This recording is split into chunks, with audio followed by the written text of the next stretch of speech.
This week on Outdoor Oklahoma, one of our favorite anglers takes some early spring Texoma catfish to task with a simple technique anybody can use. Then it's a beauty of a day when he wraps it up with a stringer of crappie. Right now on Outdoor Oklahoma.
You know, there's probably nothing better than a traditional fish fry in a barn with family and friends. And before you get to this part, you've got to know a thing or two about filling your stringer with a bunch of catfish. You better reckon anyway. So how is it, guys? Is it good? Well, you're in luck because that's exactly what we're doing today. We're going to be doing a little bit of catfishing with one of my favorite anglers and co-workers, David Banta, who's a wildlife technician here at the Wildlife Department. David's going to be doing some early spring catfishing down on Lake Texoma. You're going to want to pay attention because David knows what he's doing.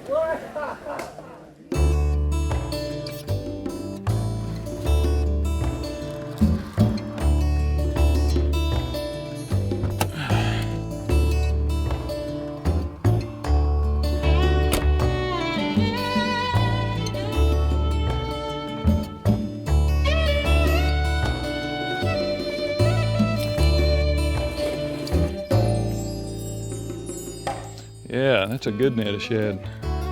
In fact, exactly what we're looking for.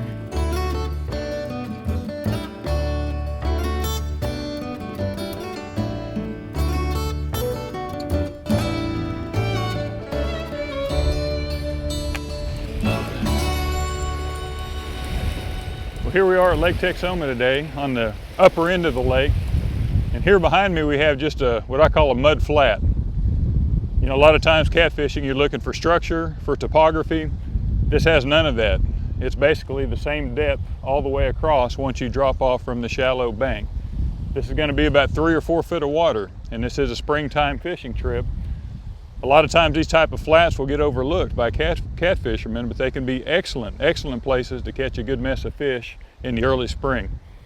Right here we're going to set up about 6 poles. I have 5 of my long rods. These are 11-foot rods with 30-pound test line, bait casting reels. With my long rods, I like to be able to cast out a long distance. I use 4-ounce weight so I can get out there maybe 70 yards.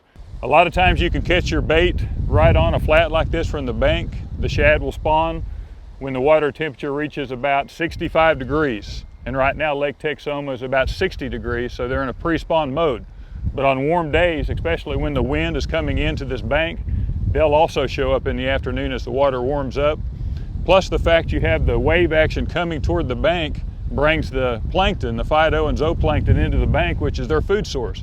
So they're right behind them, and then oftentimes the blue cat and channel cat will be right behind the shad. So I've got some homemade rod holders here that serve the purpose. I'm going to set those out, bait up with some fresh shad we caught a moment ago, get my 6 rods set out, and hopefully get a bite.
All right, we'll get this last one in the water. There's a bite right there before I even get my last one set out. That's a good sign.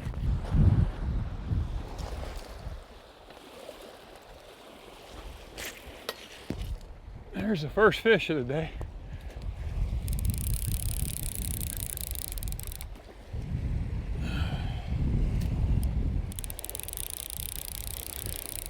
Now you always like to catch a fish before you even get your last rod set out. Feels like a decent fish too, if I can land him. Oh, he's running to the bank now.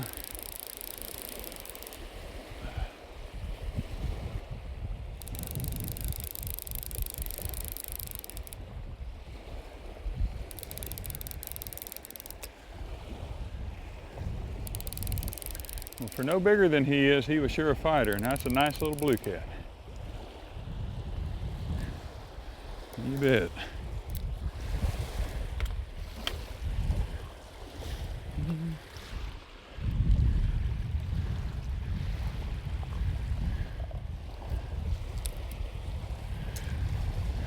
Weigh him up. I think he'll weigh close to 3. 3.7, so closer to 4. 3.5. Nice fish. String him up and get that one baited back out. There's a good bite.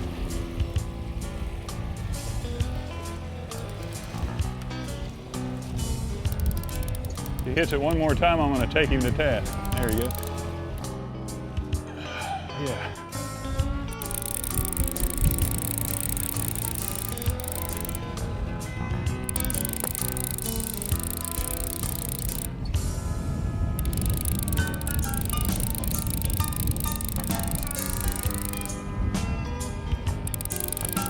Another good eating size fish.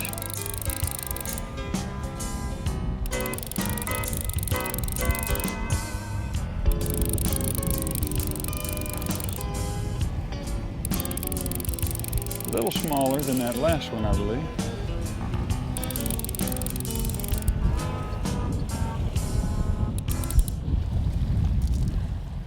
There he is.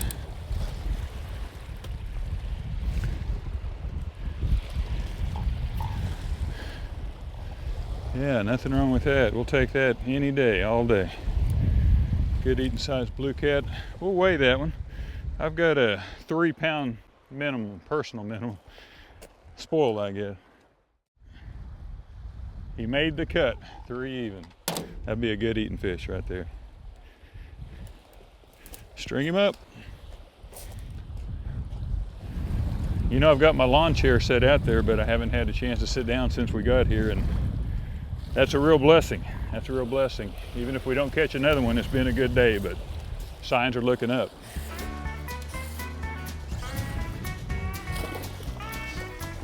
There's a good bite.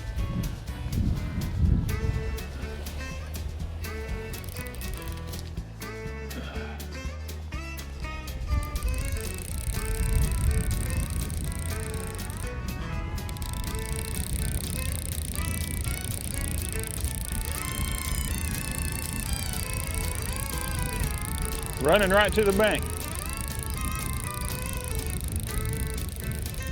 There he is.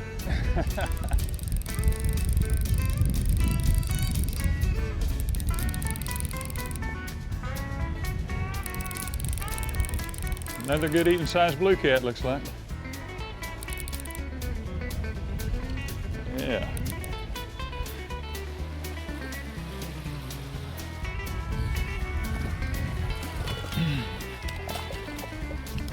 I think we've already got enough for supper.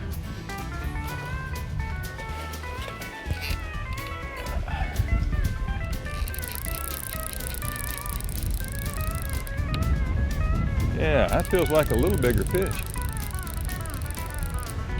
Really pulled it down good. Yeah, I believe that's our biggest one yet.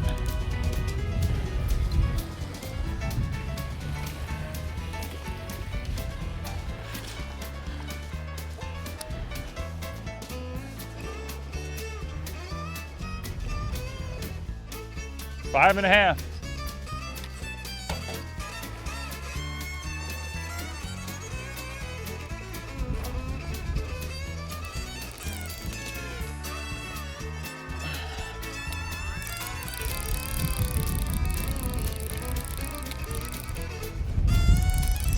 smaller fish. Now the reason I set my hook so hard is because my line is so far out there and that monofilament stretches, and you really have to give it to them to make sure it gets embedded in their mouth, and that's the reason I really set it hard. That's a channel cat, look at there. Yeah, they like shad too. Looks like he has a little injury too there in his flesh, so we'll throw him back, get healed up, and maybe catch him when he gets a few pounds bigger.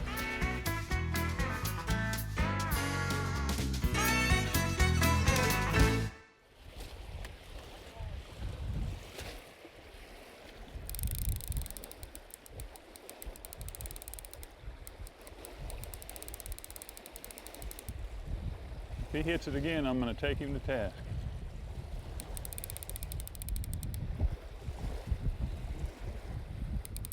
Come on, baby.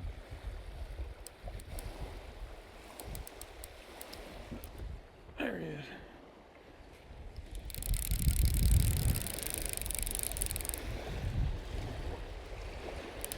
He's active.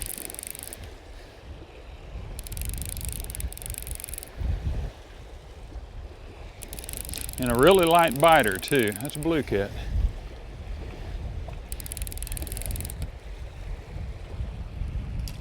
There he is. Looks like a brother to those other ones, doesn't he?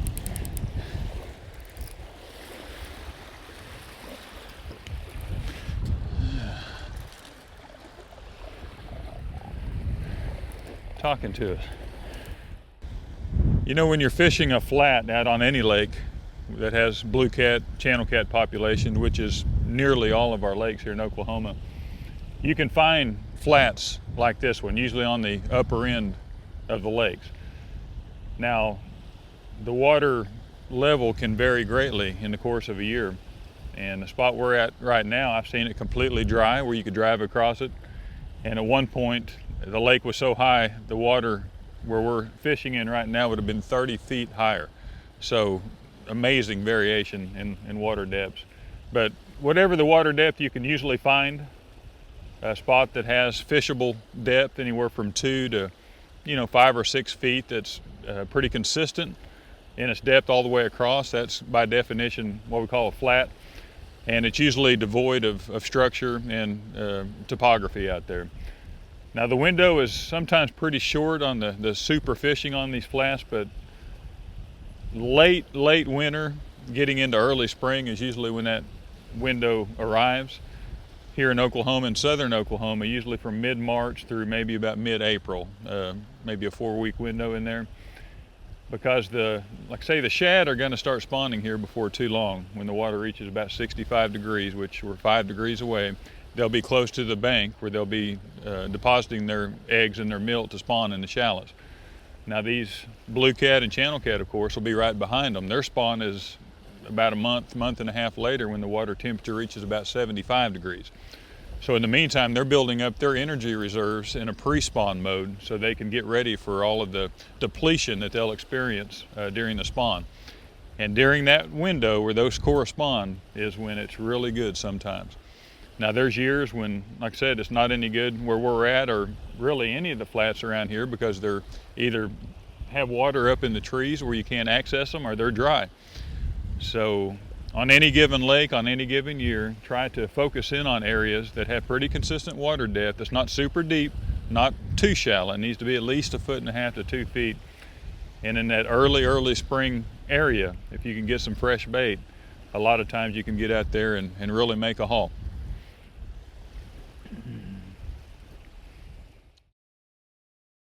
Got a bite right here.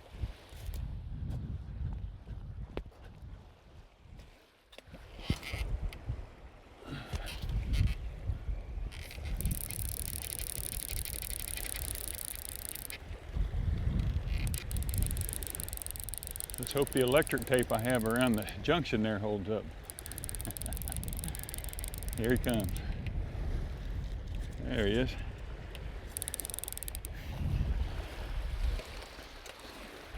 Another carbon copy. Boy, those are nice. Nice eating sized blue cat there. Yeah, he lassoed himself. He'd have been there all day. He's hooked, but he rolled so much he got caught up in the weight and the leader and everything else.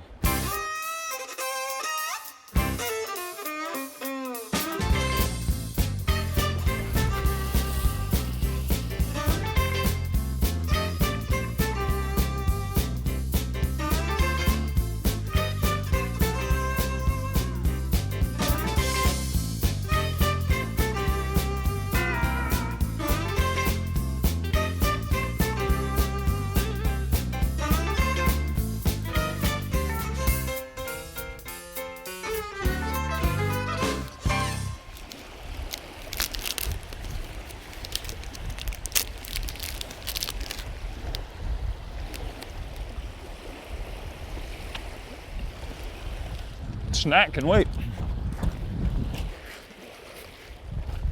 That's better fish.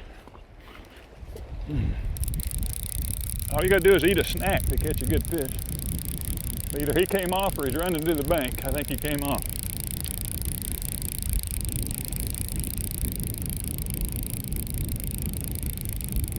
Nope, he ran all the way to the bank. Making it easy for me.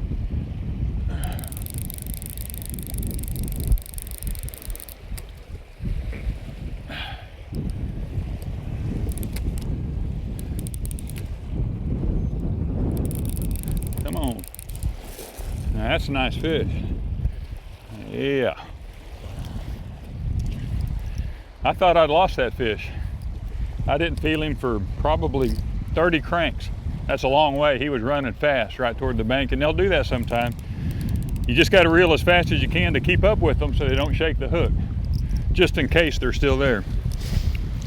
But once he made a turn, he really fought hard close to the bank there, and he was well hooked.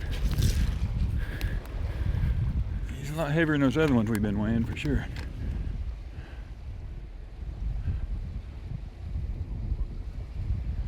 Eight, 7, 8, come on, hold still. He's right at 8 pounds. 7, 9. So yeah, that's a dandy. See how long he is, just out of curiosity. 30 inches is the length limit. You can only keep one blue or channel cat over 30 inches long per day. He's not gonna make it, but see how long he actually is. It's from the tip of the snout down to the tip of the tail. Get up here. Slick as snot.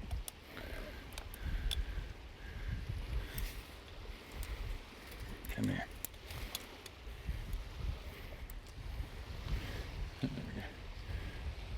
It's about 26.5 inches. So yeah, that's a beautiful blue cat there. That's what we were after. Nice, healthy fat, and he will be delicious. No doubt about that. We'll string him up for sure. Looks like I got another bite going here.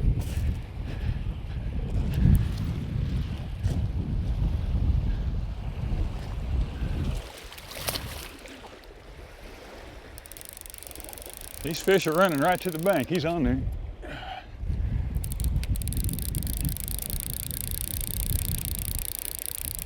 And a little further proof to our theory that they run in groups out here in these flats. Hadn't even got the other fish strung. This one isn't near as big, but here he comes. Another beauty. Easy, easy. 3.1 made the cut on the stringer. Tell you what, the Lord has blessed us with a fine mess of fish already. There's one.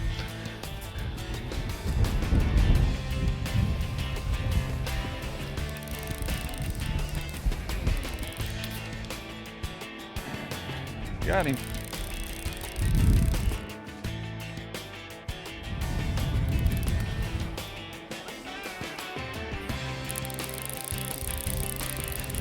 Another channel cat. See what we have here, hopefully. I can get him in. Looks like another blue cat coming in.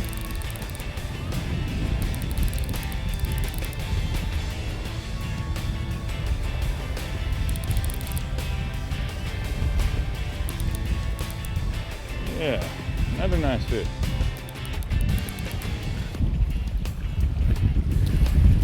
Ah, the way he took off, I thought I'd hooked onto a freight train for a second. He really had some juice. Another beauty. There he is.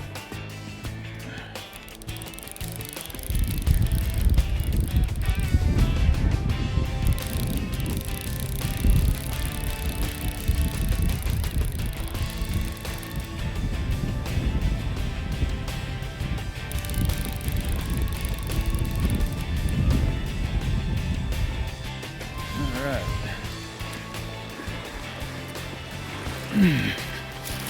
Easy, easy. 9.6, 9.5. Go out on your local lake, get you some fresh bait, and get some rods in the water.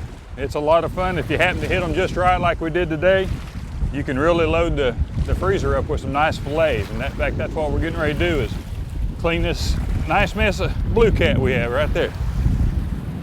You know, it's been a phenomenal day out here catching blue cat on Lake Texoma. The Lord has blessed us with a nice mess of fish. In fact, I'm filleting the last blue cat as we speak. And as you can see, we've got a big pile of nice fillets off of the channel cat, or off of the blue cat here. And I'm sure we could stay here and catch some more catfish. We still have some bait left. But I tell you, I'm tempted to press our luck a little bit and maybe try to go catch a string of crappie with the few hours of daylight we have left. So might give it a try, see how it goes.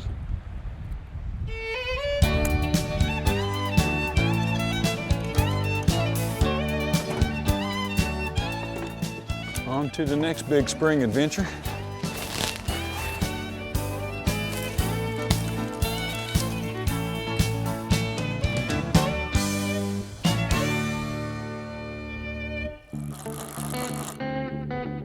That's pretty in that clear water. Good.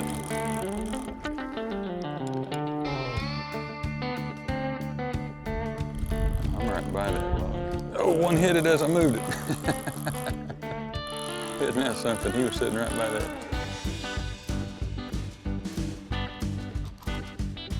I got him over that log. Crappie love the structure, don't they?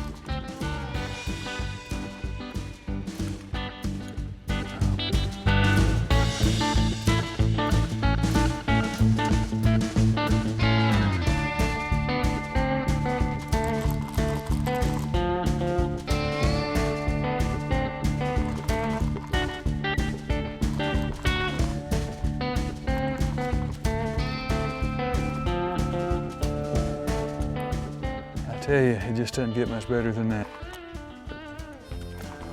Another nice crappie too.